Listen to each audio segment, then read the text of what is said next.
भैया तो सुनो, अब हुआ ये, इधर महाराज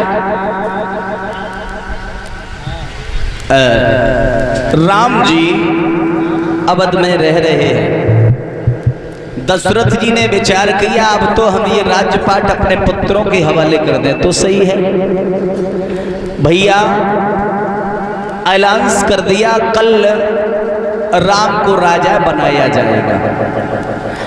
अब जब राम को राजा बनाया जाएगा तो बहुत अच्छा प्रश्न हम आप लोगों को बता रहे हैं, थोड़ा समझने की बात है। और राम को राजा बनाया जाएगा तो देवताओं ने विचार किया अगर राम राजा बन जाएंगे तो जिस हेतु के लिए गए हैं वो हमारा हेतु अधूरा रह जाएगा।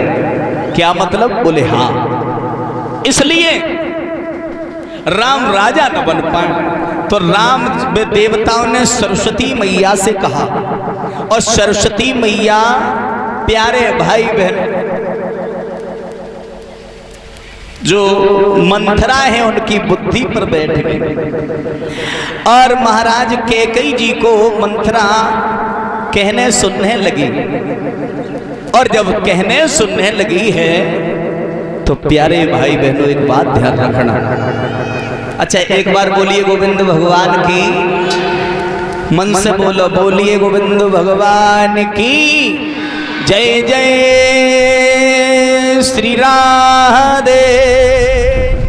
प्यारे भाई बहन तो सुनो, इधर हम कथा कहाँ गए रहे थे कोई बताया? दोनों ही रमे गए, दोनों ही चले गए। कहाँ गए? परीक्षित एकपति दोनों ही गायब हैं। माला तो कर में फिरे, जीव फिरे मुखमाए, मनुआ तो 14 फिरे, जे तो सुमिरण। हाँ तो मैं प्रश्न ये कहना चाहता हूँ मेरे भाई बहनों, कैकेयी का कोई दोष नहीं था, कैकेयी निर्दोष थी। ये शास्त्र साक्षी है माई बहनों। है कुछ भाई कहते, कुछ बहन कहते, कुछ भाई लोग कहते कैकेयी निर्दोषी थी, कैकेयी ने राम को वनवास दे दिया। नहीं साहब, ये बिल्कुल गलत है। कैकेयी ने राम को वनवास नहीं दिया। अब आप कहोगे क्यों नहीं दिया, तो इस दृष्टांत से हम आपको हल कर दे रहे हैं प्रश्न को। राम की उम्र हुई होगी 5 या 6 वर्ष की, ध्यान दें, राम की उम्र हुई होगी 5 या 6 वर्ष की। तो राम जी ने कैकेयी अपने हाथों से राम को भोजन खिलाती थी। तो राम जी ने कैकेयी का भोजन खिलाते समय हाथ पकड़ लिया। मैया, हाँ लाला बोल, मैया है? बोले आज तू हमें कुछ वरदान दे दे। क्या? कैकेयी कहने लगी मेरा राम ना रूठ ले आए, तू जो चाहे वो हमसे मांग ले। तो कैकेयी कहती है राम जी से, लाला अगर मैंने मांगा और तूने दे दिया तो हो सकता है आज के बाद कोई माँ बाप अपनी बेटी का नाम कैकेयी नहीं रखेगा। कैकेयी ने कहा मेरा राम ना रूठ जाए, मुझे ये बात मंजूर है, लेकिन मेरा राम ना रूठ जाए। कोई माँ बाप अपनी पुत्री का नाम कैकेयी नहीं रखेगा तो चलेगा। राम ने कहा माँ मैंने मांगा और तेने दे दिया तो तेरे नाम पर लोग कीचड़ उठाएंगे। कैकेयी बोली चलेगा। राम जी बोले मैया मैंने मांगा और तेने दे दिया तो हो सकता है कदाचित तुझे सारी जिंदगी बेधप रूप में रहना पड़े, हो सकता तू विधवा हो जाए। कैकेयी ने विचार किया प्रेम भैया, राम मेरा ऐसा क्या वरदान मांगेगा जो मुझे बेधप रूप में आना पड़ेगा। एक क्षण कैकेयी ने विचार किया और कैकेयी ने कह दिया मेरा राम ना रूठ जाए, मुझे ये भी मंजूर है। तो कैकेयी से राम जी वरदान मांग रहे, मैया मुझे 3 वचन दे दे।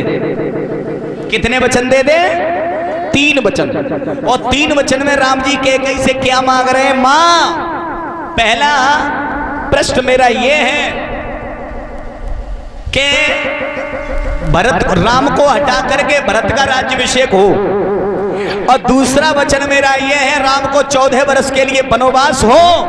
और तीसरा प्रश्न मेरा ये है, इस गूढ़ बात को केवल तू जाने या मैं जाने, तीसरा व्यक्ति नहीं जानना चाहिए।